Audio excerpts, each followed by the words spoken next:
సోను వాంగ్చుక్ ఇప్పుడు ఇతని గురించి చాలామంది మాట్లాడుకుంటున్నారు. చాలామంది కూడా సపోర్ట్ ఇస్తున్నారు. అసలు ఎందుకు ఏమిటి అనేది పూర్తి వివరాలు మీ అందరికీ తెలిసిందే.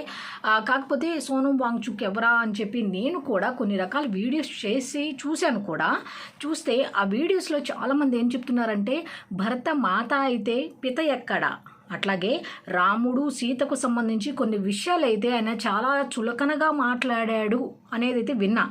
అయితే ఇక్కడ ఒకటి, ఏకత్వం అనేది ఈ భారతీయులకు ఉన్న సంప్రదాయం. భిన్నత్వంలో ఏకత్వం అనేది కేవలం భారతదేశంలోనే కనబడుతుంది అంటారు. మరి ఇప్పుడు ఈ ఏకత్వం అంతా ఏమైపోయింది? ఒక భరత మాతని, మన భారతదేశాన్ని అవమానించిన వ్యక్తికి సపోర్ట్ ఇస్తున్నారు చాలామంది. ఎంత అన్యాయం, ఎంత దుర్మార్గం! సీతాదేవిని, రాముణ్ణి పట్టుకొని ఇష్టం వచ్చినట్టు మాట్లాడాడు. మరి అలాంటి వాడిని ఎందుకు సపోర్ట్ చేస్తున్నారు అనేది నాకైతే అర్థం కాల.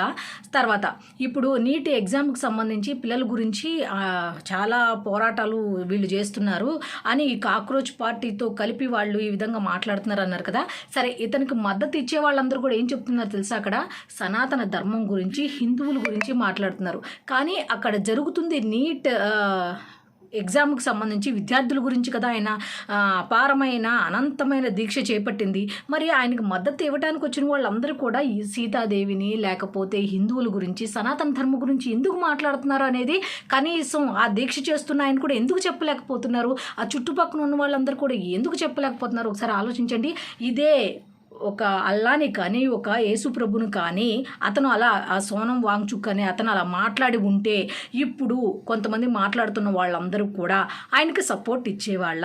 కానీ మన దౌర్భాగ్యం ఏమిటి అంటే మన సీతాదేవిని, మన రాముణ్ణి, మన భరతమాతని ఇష్టం వచ్చినట్టు మాట్లాడిన అతన్ని హిందువులు కూడా సపోర్ట్ చేస్తున్నారు. మళ్ళీ ఉదయం లేస్తే గుళ్ళుకి వెళ్తారు, గోపురాలకు వెళ్తారు, భారతదేశం గురించి పెద్ద పెద్ద లెక్చర్లు ఇస్తారు. వీళ్ళందరూ కూడా ఇప్పుడు అతనికి సపోర్ట్ ఇస్తుంటే నిజంగా ఏమైపోతుంది భారతదేశం? భారతీయులందరూ ఈ భిన్నత్వంలో ఏకత్వం అంటారు. ఏమైపోయింది ఏకత్వం అనేది మాత్రం మనం గమనించుకోవాల్సిన విషయం.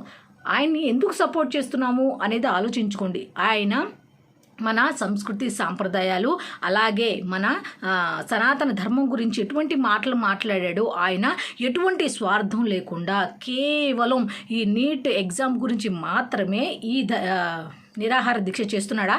ఒకసారి ఆలోచించాలి కదా మీరేనా? ఒకసారి ఆలోచించండి. నేను చెప్పింది కనుక రైట్ అనిపిస్తే కామెంట్ చేయండి. రాంగ్ అనిపించినా నువ్వు చెప్పింది రాంగ్ అమ్మా, ఇట్లా కాదు అన్నట్టుగా మీ అభిప్రాయాన్ని కూడా కామెంట్ రూపంలో తెలియచేయండి.